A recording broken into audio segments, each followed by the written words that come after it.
Welcome to Well Played Podcast, the show on all things playful and joyous. This podcast is about bringing playful learning back into our lives. Together, we are finding the joy in the journey of life. Today, I am super excited to have this guest with us.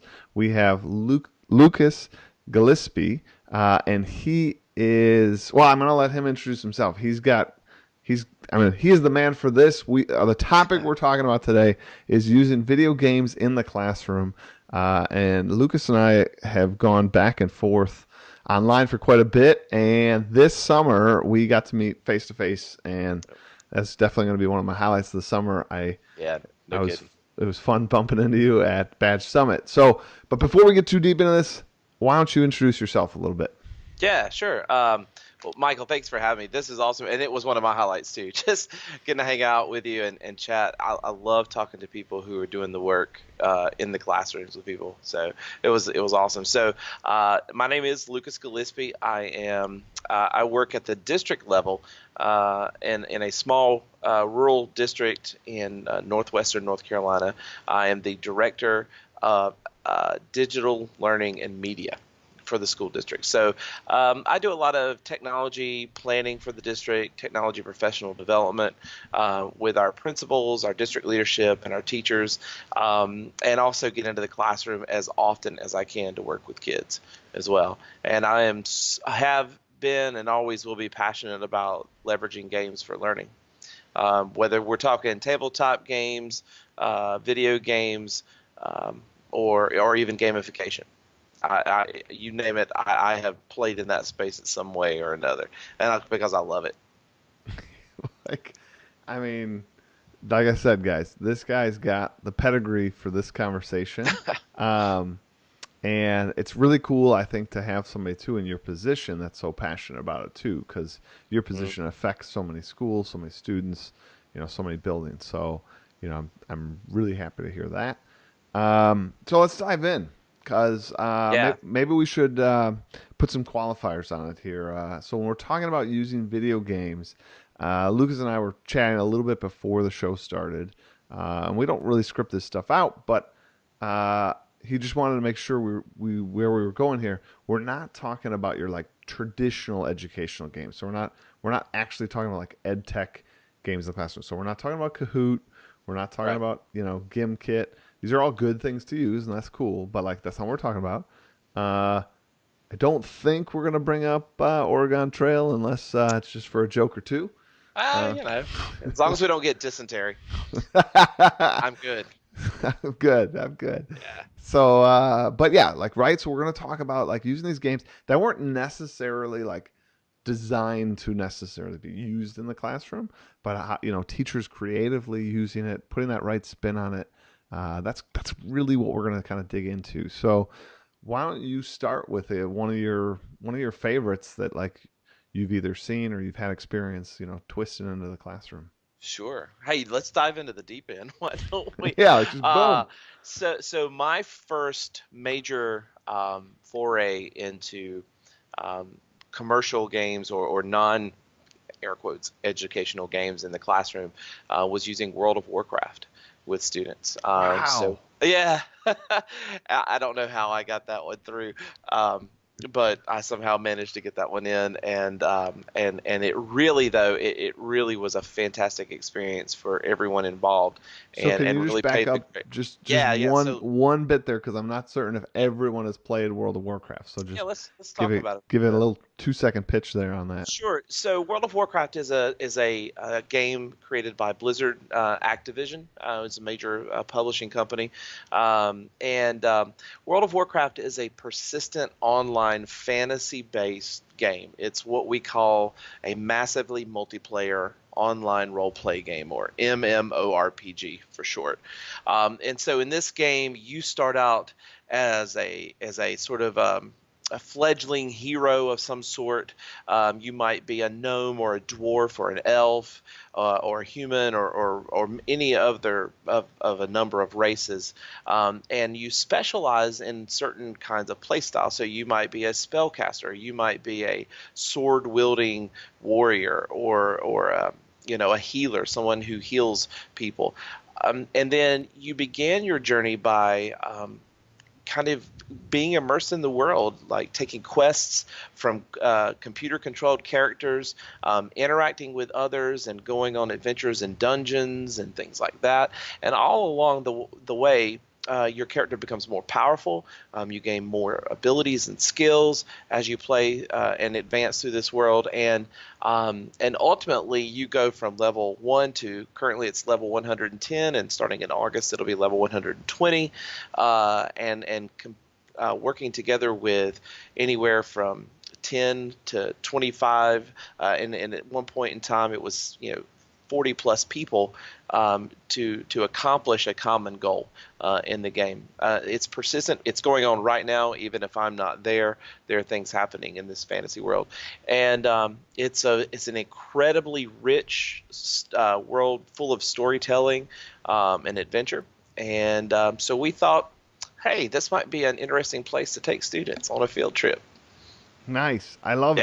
I love the thing about World of Warcraft, like you said, that it's persistent. That's just it's always going on, and like Hmm. things are happening, and like this world is moving forward, and that it takes like considerable amount of time to sort of move. I mean, it is a giant world, so it's not Sure. like your typical game where you're kind of like just in this level and you're just kind of going from one dungeon room to the next dungeon room and then you beat the level. Yeah. This is like quote unquote sort of real world, that it's like it is a big place, and to travel from this province to that province is going to take some time. Takes considerable amount of time to get from like one province all the way to the next province, and I really like that about that sort of rich, sort of large scale world.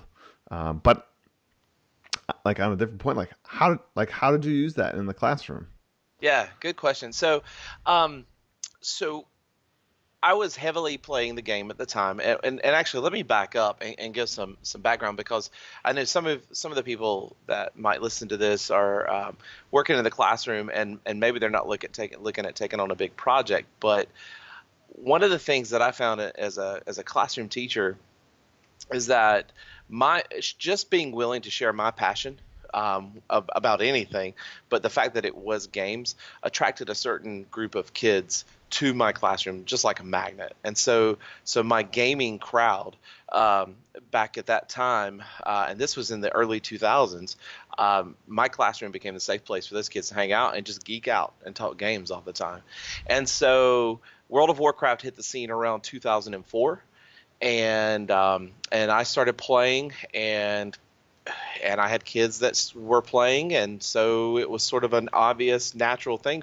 Hey, let's start a guild and let's play together, and that sort of thing. So I was playing with my students, and that laid the groundwork for a lot of this. So fast forward several years, and World of Warcraft is still going on, but I moved to the district level, and so I was still playing and still knew that there were students that were playing, and thought, you know what, there is a really good opportunity here, because I had students in my classroom who might be a sort of an unassuming kind of average student, sitting in the back of the class, not a bad student, not a great like stellar raising their hand all the time trying to answer every kind of question student, but this student was completely different in the virtual world.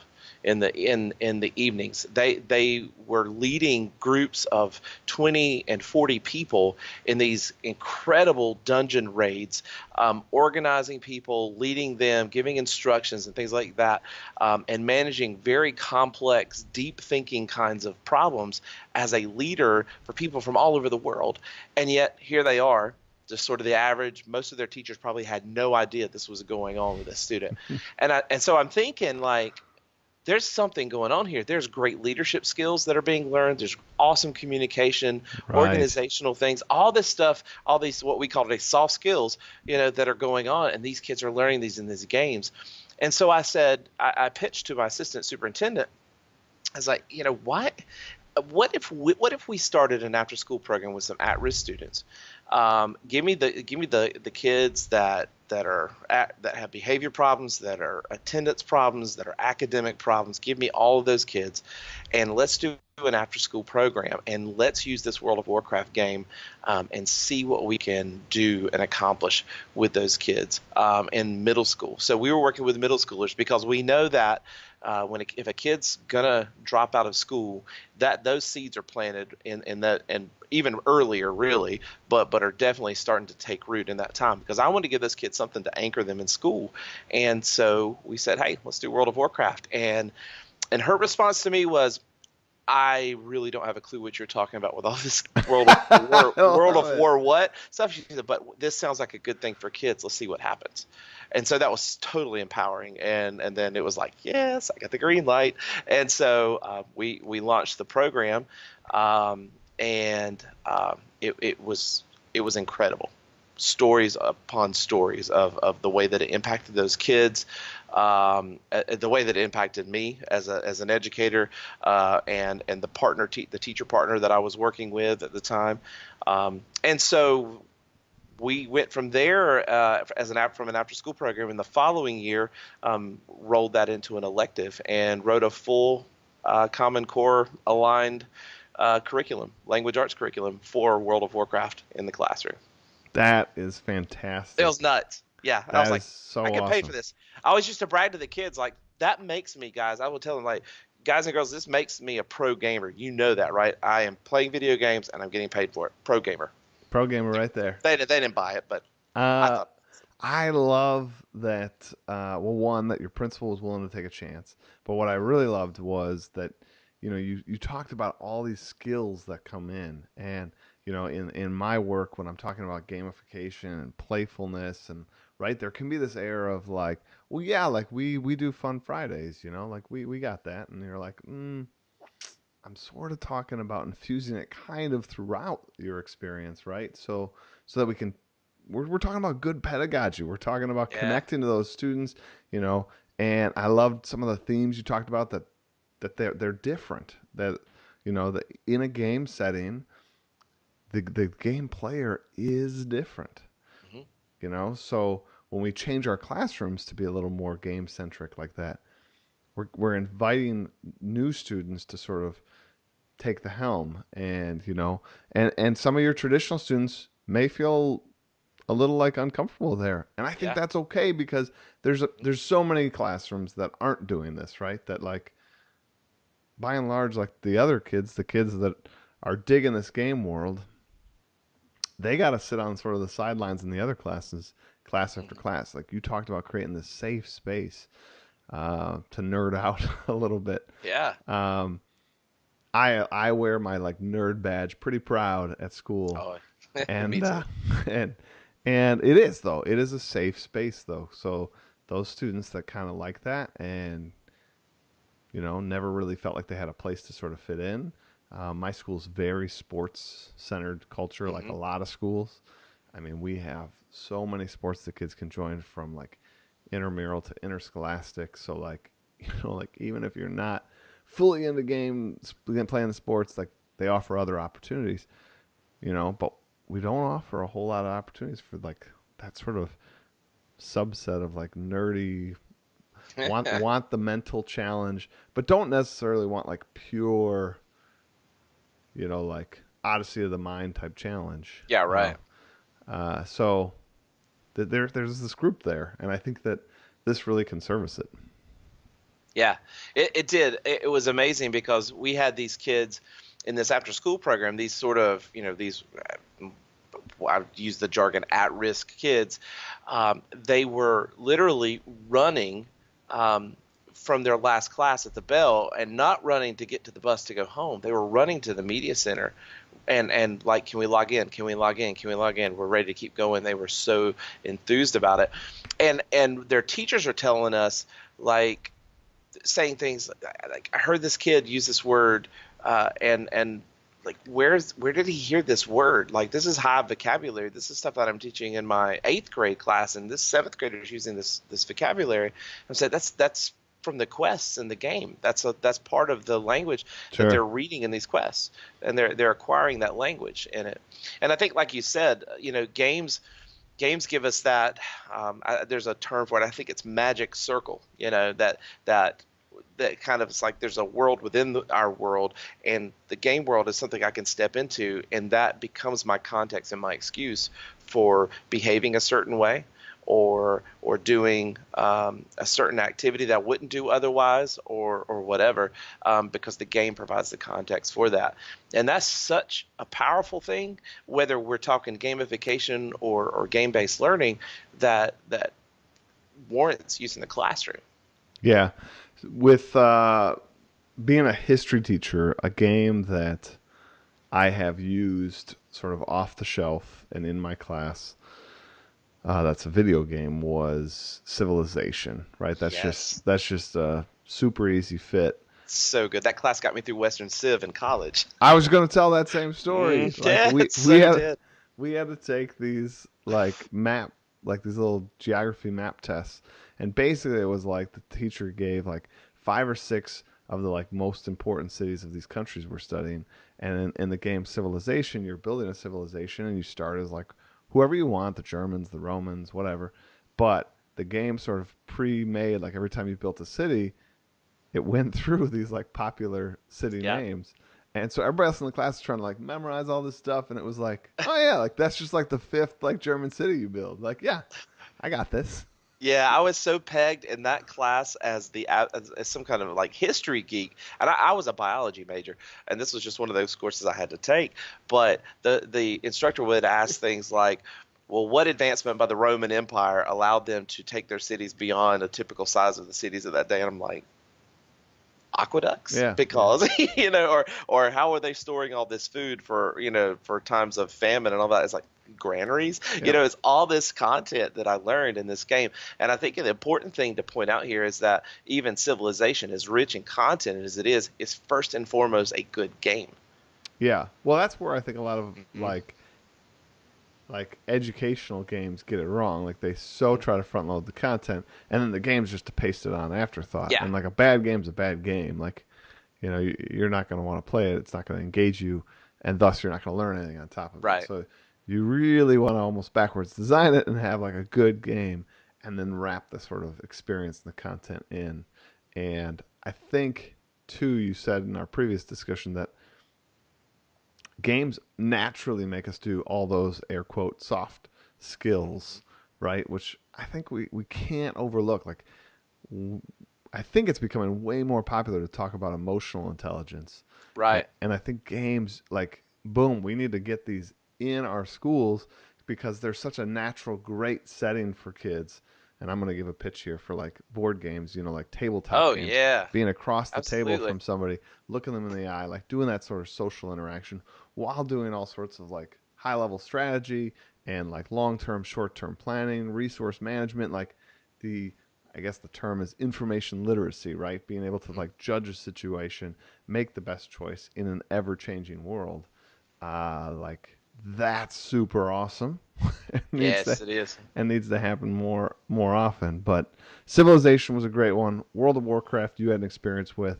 I'm pretty certain we should probably shy a little bit away from Minecraft just because it's. I mean, It's too easy. it's too easy. It's digital Legos. It's I too mean, easy. I don't think we need to dedicate any time to it in this episode. Right. But clearly, like that would be one you could use. Have you used some others? Like, Sure. Yeah. So another great example, and again, I was working with language arts teacher Craig Lawson in my former district on this. He was a language arts teacher, middle grades language arts teacher, and so one of the big components of his curriculum was all the different elements of story, things like protagonist, antagonist, the rising part and the falling part of the story and all that stuff. And so we were at the time using iPod touches pretty heavily in his classroom. And so we loaded them all up with the Sims game. Um, and so we were using the Sims, and then one of the comic strip creators. And so they were playing through a scenario on The Sims and writing stories from that character's point of view. what it was like to be that sim growing up, or getting up in the morning, going to work, holding down a job, and that sort of thing. And they were sort of fleshing out a narrative around that didn't exist in the story, and using comics and screenshots to tell that story. That's cool. It was awesome. That's a great like sort of takeaway of like how easily you could do this with some games. Like Yeah. you kind of blur the line between like playing the game and like being in the classroom a little bit, and Yep. let the two play off of each other. I think those are powerful situations. I do or I did a simulation in my class that you had to pay for. It was this online sort of world uh, called Civic Mirror, and it was to teach civics. Hmm. But I think it's one of the best like ed tech simulations out there, and it does that very thing really well. So, a lot of these ed tech companies want it all to be tech because it's like that's their world, that's their niche. Right. They can have all these designers, they can keep adding features with their designers that you have to keep paying for. These guys all came from the educational background, so they were educators first, and then they hired, like designers to like or programmers to make the game. So first and foremost, teachers, and they blur that line. So you have some in-game things happening, some resources being created and traded online. The game's gonna do some random events for you, but then you have these like class experiences that are the politics. So we're all the citizens in that world, and we gotta like pass laws and do these things. But it's in class, and you're debating in class, and you're researching in class, and it was just an awesome. It truly like extended your classroom and sort of flexed what you could do because of it. So I think that's when like ed tech just hits a grand slam when Oh it yeah. when it really empowers the classroom. It doesn't just power it. Yeah, I agree. That's the kind of thing that we took forward into our curriculum when when Craig and I wrote the curriculum for World of Warcraft in the classroom. I mean, we were just taking that, like, what is it we want kids to learn? How can the game be a vehicle that can drive but is also engaging them at the same time? So we had kids creating propaganda art and Yes. videos based off of and purely situated, like what would be a propaganda type poster or ad or message that you would see in this world, and creating those things. And so along the way we're teaching them some basic graphic editing skills and things like that, and then they were diving deep into what it is to be, to do advertisement, propaganda, and things like that. It was just tons of examples of fan fiction. They were writing fan fiction. They were creating like company like guild. They were tasked them to create mottos and vision statements for their player guild, and by researching what other companies did and things like that. It was just, there were so many different connections, and all along the way we also had them reading The Hobbit by Tolkien. And so they're looking at Bilbo's journey as a hero, and then they are looking at their own character's journey as a hero in World of Warcraft, and they're even taking time to reflect on their own personal journey as a human being in the tough years that middle school is, and drawing parallels between those three things. It was awesome. So No, I awesome. mean I like how like rich that experience was, Hmm. and like you really like immerse the students in Yeah. all those worlds, right?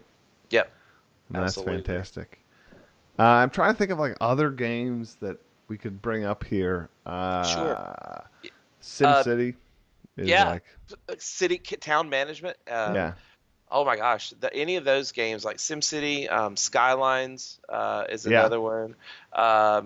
Those are great. Any of the sports games, interestingly enough, and that's going to appeal to a different subset of your student population. I was at a conference once and watched a lady was presenting about how she was using things like Madden, the Madden games, and what they were doing was they were looking at how the player statistics played out in the game, and then doing the calculations behind the scenes to track those statistics of the player stats in those games. And you could do that with any of the major, the NHL games or FIFA or any of those games. I have all those numbers under the hood if you want, as a player, if you want to dig into those spaces and look and crunch numbers and things like that. There's so much that you can do. Sometimes you just let the game be the inspiration, and then map it that onto the curriculum that you have to teach. Yeah, no, that's really good advice. Mm-hmm. Like let the game sort of speak for itself, and then sort Mm-hmm. of build the you're a master educator, you're a teacher, like, so then you're gonna figure out how to like plug these things around it. Absolutely. And I think that's okay. I think that's powerful. You're choosing that tool and figuring out how best to use that tool. Uh, Another one I was going to say when you brought up sports, I have never personally used this in the classroom, but just trying to like jam out on this topic. I would tell any teacher that is into like math or economics, if you're a history teacher, uh, I think it would be fun.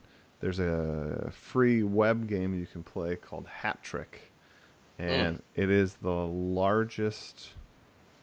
I want to say it was the largest online sporting game, or maybe like web game. There's probably like a few qualifiers to that statement, but I Right. mean it's got like over 1 million players, and it is a like you're the owner of a soccer club.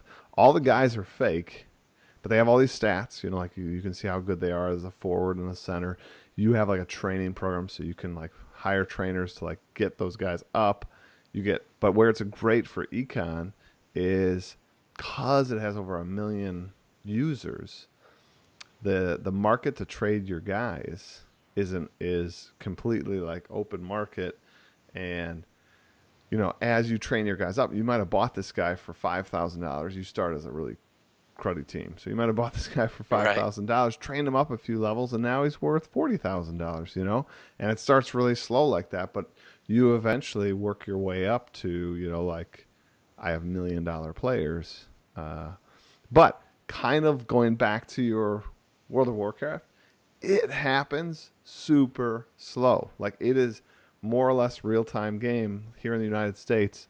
Wednesdays are your practice games that Mm-hmm. you can schedule to get more training, and then I think it's Sunday is the actual game. So you're only playing a game a week. So to finish like a season, it takes 9 weeks or 10 weeks. I forget how many games there, Wow. right? Some dedication. So it's dedication. And then like, then if you make it into the tournament, you play a few more games, and then a new season starts, and it's another 10 weeks, same, and you're the same, club. You're trying to like move your club up the ranks, but I just think there would be so much you could attach to that. It'd be really fun. The game actually does uh, a live like feed of the game happening. So if Mm-hmm. you happen to be around, you don't have to watch it obviously, but you you can log on and almost like a ticker, it'll like come across like it'll say one of your players' names, made it up the side, and like oh the shot like just missed, and then you'll be waiting, like, and then a couple minutes will go by and like another update will come.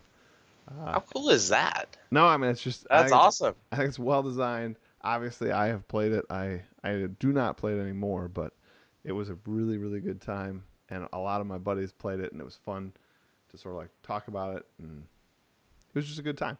Oh But yeah. the amount of thinking that went into that, and like long term planning, you couldn't be willy nilly with this, and some of those soft skills you get, when we talk about kids, grit to stay with things. Mm. Uh, if it was part of a class that they were like, hey, it's going to take the whole first quarter to like play a season.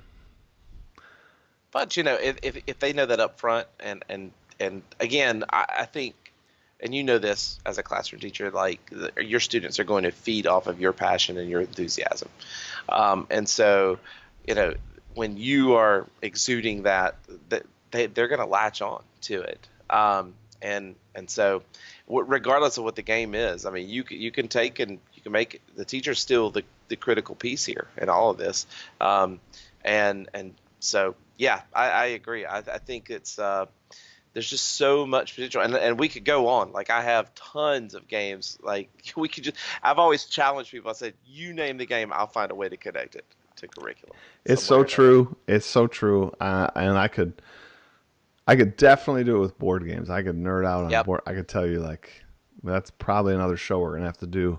Yeah, I'm down for that. You let me know when, because I just spent the past week at the North Carolina Center for the Advancement of Teaching, doing a lot of game-based learning and such. And part of what we did with the teachers there was and during our breaks we played games, a lot of board games. So the fan favorite for this trip, it's always different every year we do this event, but was 5 Minute Dungeon. I don't know if you've played that one. I have not played it yet. Fantastic. So good. But I got to play Viticulture for the first time. It was amazing. Ooh, I love It was, viticulture. it was a great game. And several others. But yeah, board games are a whole nother. I will say just a plug here before we end. Like everybody, like go out and pick up a new board game. Yep. There's so many good ones out there. Play with your family or do like a once a month. Invite some of your friends over. It is a good time. And as Lucas and I have been talking about these video games, they're just you play it and you'll be like, one, this is super fun and we're having a good time. But Yeah. two, you'll think of like either ways to use that game, or at least like I put in my book, the mechanics of the game. You're gonna be like, oh, I liked how like you couldn't build this building until you did this, that, and the other. Or Right. like in viticulture, there's like the sort of two sides of the board, like sort of the spring and the fall like sides, or I don't know if that's what they're called, but it's definitely like two distinct sides of the board, different places you can put your workers. Such a cool mechanic. That's the first time I've in a worker placement game that I'd ever encountered that before. Like the night or the two different seasons and all that. Loved it. Yeah. Absolutely. So I Good mean, game. it's cool. So get out there and play it, or play games in general. And we're gonna have to definitely do a board game show here. But before we end here, we have to do reflection time. That's just a must Yep. on the show. So you ready? Let's go. This one comes from Michael Jordan. The dude liked to play some games. And he says, just play, have fun, and enjoy the game. How does that hit us for today's topic? I 100% agree, and that really that's actually very timely because it gets at the heart of really the niche that I've kind of carved out for myself professionally using games not designed for education, because if they're a good game, they'll stand on their own, and they're going to be fun. I think it was Chris Crawford, former developer at Atari, who has this quote that says, "Fun is an emotional response to learning." Nice. And if that doesn't sum it up, I don't know what does. Because when I am in a state of mind that's saying I'm having fun, that is analogous to that learning is taking place, that my brain is being engaged in a way that the emotional response is fun. And we know that in classrooms, your teachers, you know that when your students are having fun, typically that's when some of the most impactful learning is going on in that space. And games are designed to be fun. If they're not fun, they don't sell, right? And so the best games are fun, and so I think there's learning inherent in them. And so a master teacher then just simply says, okay, well, what's the content in this fun game that stands on its own already, and just finds the places to help students make those connections to curriculum and learning. I like it. For me, summing up Michael Jordan's quote here, just play, have fun, enjoy the game. What I want all of us teachers to sort of recognize, we all know as adults, Michael Jordan had to put in an insane amount of work, an insane amount of time at practice, injuries. I'm sure he was tired. I'm sure people in his life were like, why can't you just come on out and hang out with us? Like, the dude worked all the time to be at that level. But look at his quote here.